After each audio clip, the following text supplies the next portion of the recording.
Hoy nos sumergimos en la historia de un hombre que, bueno, todo el mundo conoce, pero cuya vida es mucho más que una sola torre de hierro. Muchísimo más. Vamos a explorar la figura de Gustave Eiffel. Partimos de una biografía muy detallada para descubrir al ingeniero, al empresario y también al científico que se esconde detrás del ícono. Efectivamente. La misión de hoy es un poco esa, ¿no? Desmontar el mito para encontrar al hombre. Ir más allá de la estructura parisina. Exacto. Entender cómo Eiffel fue un pionero en técnicas de construcción, un hombre de negocios con una visión global que es asombrosa y en la última etapa de su vida, que esto es lo que menos se conoce, un investigador científico fundamental. Pues sí. La historia es mucho más rica y compleja de lo que la gente suele pensar. Empecemos por el principio, que ya tiene su miga. Su nombre real no era Eiffel. No. Nació como Alexandre Gustave Bonnyhausen, dit Eiffel. El apellido Eiffel era una referencia a las montañas Eiffel, de donde venía su familia, que era alemana. Claro. Y por lo que cuentan las fuentes, no fue precisamente un estudiante modelo. De hecho, sus clases en el instituto pues le parecían aburridísimas. Y aquí encontramos la primera clave de su personalidad. Fíjate, lo fascinante es que su curiosidad no se despertó en un aula. No. Se despertó en un entorno mucho más práctico. Fueron su tío, que era un químico inventor, y un amigo de este quienes le abrieron los ojos. Le enseñaron química, minería, incluso filosofía. O sea, conocimiento aplicado. Exacto. Vemos a alguien que no se inspira en la teoría, sino en el taller y en el laboratorio. Se graduó en la prestigiosa École Centrale des Arts et Manufactures, especializándose en química. Y casi de inmediato le cae encima un proyecto enorme. Un puente ferroviario de 500 metros en Burdeos. Un salto brutal. No es un salto un poco brusco. ¿Pasar de estudiante a dirigir una obra de esa magnitud sobre un río tan complicado? ¿Lo es? Y ahí se ve su carácter. De hecho, él no era el director inicial. Su jefe dimitió y Eiffel, con apenas 25 años, dio un paso al frente y asumió el control. Con 25 años. Fue una apuesta enorme, pero demostró que no solo entendía la teoría, sino que sabía liderar equipos y resolver problemas bajo una presión, inmensa. Ese puente no solo fue su carta de presentación como ingeniero, Fue más que eso. fue su carta de presentación como un formidable gestor. Y es que en ese proyecto ya estaba utilizando técnicas muy innovadoras. Las fuentes mencionan los cajones de aire comprimido. Un momento. ¿Cómo funcionaba eso exactamente? Estamos hablando de construir pilares en el fondo de un río. Pues imagina una campana gigante de metal, sin fondo, que se baja hasta el lecho del río. ¿Vale? Se bombea aire a alta presión dentro para expulsar el agua, creando una cámara de trabajo seca en el fondo. Los obreros bajaban por una esclusa y excavaban el lodo hasta llegar a roca firme, todo ello en un ambiente de presión brutal. ¡Qué barbaridad! Era una tecnología punta, pero también increíblemente peligrosa y novedosa para la época. Es la primera muestra de que Eiffel no le temía al riesgo técnico, si la solución era la correcta. Con ese éxito en el bolsillo, funda su propia compañía, Eiffel sí. Y los proyectos se vuelven globales. Y muy audaces. Lo hacían en el siglo XIX, con barcos de vapor y sin contenedores. Has dado en el clavo, porque ese es el cambio de paradigma. Lo normal era llevar a cientos o miles de obreros, herramientas y forjas a lugares remotos, a menudo sin infraestructura. Era un proceso lento, carísimo. Y la calidad final dependería de la mano de obra local. Por supuesto. Eiffel lo invierte. El 90% del trabajo de precisión, el que requiere más pericia, se hace en sus talleres de Levallois-Perret, en París, con sus expertos. A la obra solo llegan piezas numeradas y un manual de instrucciones. Es como un mueble de IKEA del siglo XIX. Pero a una escala monumental, exactamente. Lo que requería menos personal cualificado in situ. Era eficiencia pura. El espíritu de la revolución industrial aplicado a la gran construcción, sí. Y antes de la torre, hay dos obras que cimentan su reputación como una estrella de la ingeniería. Primero, la estación de tren Ugati en Budapest. ¿Ah, sí? Aquí hace algo rompedor. En lugar de ocultar la estructura metálica tras una fachada de piedra, como era la costumbre, Que era lo normal. la convierte en la protagonista visible del edificio. Es toda una declaración de intenciones, estética y filosófica. Está diciendo que la ingeniería, el metal, la estructura funcional es bella por sí misma y no necesita adornos. Y esa audacia se dispara. Sí, se dispara en su siguiente gran obra, el puente de María Pía sobre el río Duero, en Portugal. El reto era descomunal. ¿Por qué? Un río muy caudaloso y profundo y un lecho de grava que impedía construir pilares centrales. Un problema serio. ¿Y cuál fue su solución? Un único y gigantesco arco central de acero, de 160 metros, que saltaba de una orilla a otra, sosteniendo el tablero del puente. 160 metros. En su momento fue el arco más largo del mundo. Y lo más importante, consiguió el contrato porque su presupuesto era bajísimo en comparación con la competencia. Ah, amigo. Esa combinación de diseño audaz, innovación técnica y eficiencia en costes se convirtió en su firma. El éxito en el Duero le catapultó, ¿no? Le abrió las puertas a proyectos aún más grandes. Desde luego, le granjeó tal reputación que obtuvo el contrato para el viaducto de Garabit, en Francia, que es un proyecto similar pero aún más grande y alto. Sin necesidad de concurso público. Exacto, ya era una leyenda. Y en Garabit perfeccionó su método, contando con un equipo clave en el que estaban dos ingenieros que serán fundamentales poco después, Maurice Koechlin y Émile Nouguier. Y es fascinante porque justo con ese equipo y en esa misma época le llega un encargo completamente distinto desde el otro lado del Atlántico. No un puente, no una estación, sino el esqueleto para un icono mundial. La Estatua de la Libertad. La Estatua de la Libertad. La solución de Eiffel para la estatua es brillante y, en cierto modo, invisible para el público. El escultor, Bartholdi, tenía la piel de la estatua, las finas láminas de cobre, pero no sabía cómo sostenerla frente a los vientos brutales del puerto de Nueva York. Claro, el viento tenía que ser el mayor enemigo. Eiffel diseñó un pilar central de 4 patas que actúa como una columna vertebral, del cual cuelga un esqueleto secundario que soporta las láminas. ¿Y por qué era tan ingenioso ese diseño? Porque permitía dos cosas cruciales. Primero, una ligera flexibilidad, para que la estatua pudiera mecerse con el viento sin romperse. Se movía un poco. Exacto.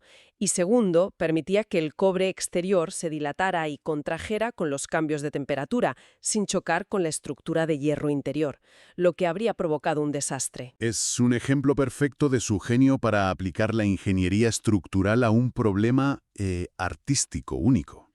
Totalmente. Y entonces llegamos al gran proyecto, el que definirá su nombre para siempre. La Torre para la Exposición Universal de París de 1889. Pero lo curioso es que la idea original no fue suya. No, en absoluto. La idea partió de sus dos ingenieros, Maurice Koechlin y Émile Nouguier. En mayo de 1884, Koechlin hizo un primer boceto, un gran pilar formado por 4 vigas de celosía que se curvaban y se unían en la cima. Un diseño muy técnico, me imagino. Muy técnico. Se lo presentaron a Eiffel y al principio mostró muy poco entusiasmo. Le pareció un diseño sin alma. ¿Y qué le hizo cambiar de opinión? La intervención del arquitecto jefe de su compañía, Stephen Soestre. Él fue quien añadió los grandes arcos decorativos de la base, un pabellón de cristal en el primer nivel y otros adornos. Lo vistió. Lo transformó. Pasó de ser un pilar de ingeniería a ser un monumento. Solo entonces Eiffel apoyó el proyecto por completo, compró los derechos de la patente y se lanzó a promocionarlo como un símbolo del siglo de la industria y la ciencia. Entendió que para que un proyecto tan radical fuera aceptado, La estética era tan importante como la ingeniería. pero no todo el mundo lo vio así.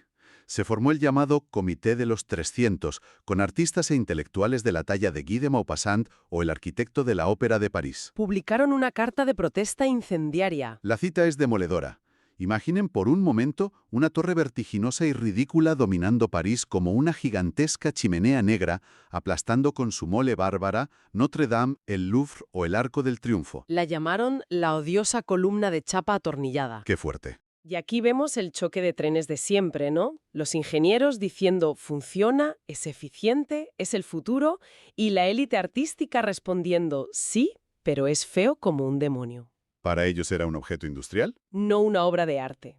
Es una lección fascinante sobre cómo evolucionan los cánones estéticos. Es increíble pararse a pensarlo. Que algo pueda pasar de ser el objeto más odiado de una ciudad a ser su símbolo más querido. Totalmente. Nos dice mucho sobre cómo el tiempo y la costumbre cambian nuestra percepción de la belleza, ¿no? Lo que hoy nos parece rompedor y hasta feo, mañana es un clásico. Totalmente. Y esa tensión se resolvió con el éxito abrumador de la torre. Demostró que la función, llevada a su máxima expresión, puede generar su propia y poderosa forma de arte. Y la construcción en sí fue una proeza de precisión. Las 18.038 piezas se fabricaron al milímetro en el taller. Se cuenta que no se perforó ni se moldeó ni un solo agujero en la obra. Si una pieza no encajaba, se devolvía a la fábrica. Y para alinear las 4 patas, que era el momento más crítico, usó gatos hidráulicos en los cimientos de cada pilar. Esa precisión milimétrica fue la clave de su éxito y de la seguridad del proyecto. Mientras la prensa publicaba titulares sensacionalistas como «Eiffel se suicida» o «Gustave Eiffel se ha vuelto loco», Madre mía. él estaba aplicando un método de cálculo y fabricación que minimizaba todos los riesgos.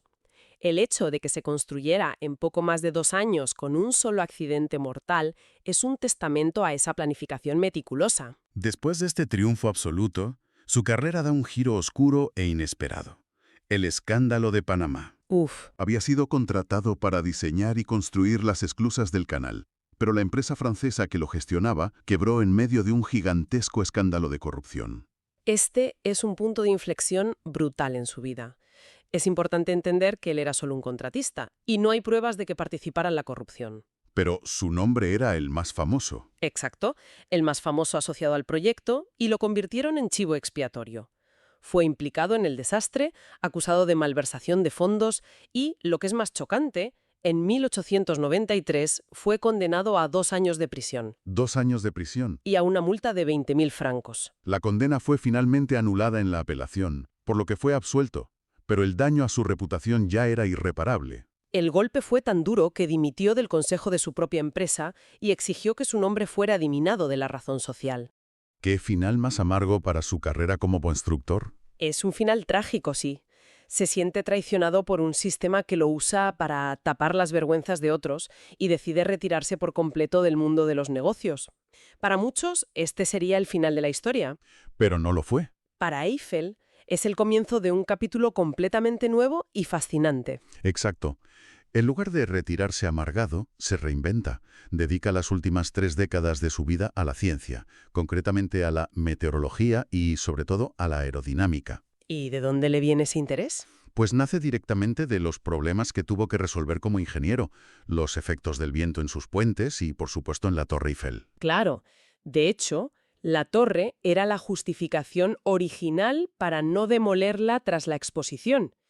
Él argumentaba que era un laboratorio científico único. Ya en 1889 había instalado equipos de medición meteorológica en la cima. Pero fue mucho más allá. Mucho más. En 1909 construyó a sus pies uno de los primeros túneles de viento del mundo. Y sus descubrimientos en ese túnel fueron realmente usados por los pioneros de la aviación. No era un simple hobby de un jubilado rico. En absoluto. Su laboratorio se convirtió en una referencia mundial. Los fabricantes de aviones le enviaban sus prototipos de alas para que los probara. Sus datos sobre la resistencia del aire, la sustentación, la estabilidad, eran oro puro. Información valiosísima. Por ejemplo, fue uno de los primeros en establecer de forma concluyente que la sustentación de un ala se debe principalmente a la reducción del aire por encima de ella. Y no, como se creía, a un aumento de la presión por debajo. Exactamente. O sea, un descubrimiento clave para que los aviones volaran de forma eficiente. Fundamental. Publicó tablas y fórmulas que se convirtieron en el estándar de la incipiente industria aeronáutica. Su trabajo fue tan importante que en 1913 la institución Smithsonian le otorgó la medalla Samuel P. Langley por sus contribuciones a la aerodrómica, la ciencia del vuelo. ¿Es increíble? En cierto modo, ayudó a convertir la aviación de un deporte para aventureros a una verdadera ciencia. Entonces, si miramos el conjunto, Eiffel fue mucho más que el constructor de una torre. Fue un innovador que modernizó la ingeniería, un empresario global que enviaba edificios en cajas por todo el mundo. Y finalmente, un científico pionero que ayudó a desvelar los secretos del vuelo. Su carrera encarna a la perfección el espíritu del siglo XIX, ¿no? Totalmente. Esa fe inquebrantable en el progreso, la ciencia y la capacidad de la ingeniería para superar cualquier desafío. Y nos demostró que la funcionalidad, la estructura desnuda, puede crear su propia y poderosa forma de belleza. Es poético. Es muy poético que la misma persona que construyó las estructuras estáticas más grandes de su tiempo, ancladas a la Tierra, dedicara su última etapa a estudiar la dinámica que nos permitiría despegar de ella. Las fuentes mencionan docenas de obras suyas, puentes, estaciones, faros, repartidas por todo el mundo, desde Vietnam hasta Perú, muchas de ellas hoy olvidadas, destruidas o de atribución incierta. Sí, hay un gran legado perdido. Y esto nos deja con una pregunta. ¿Cuántas estructuras anónimas de Eiffel podrían seguir en pie a plena vista, ocultando su genio de la ingeniería tras una historia olvidada?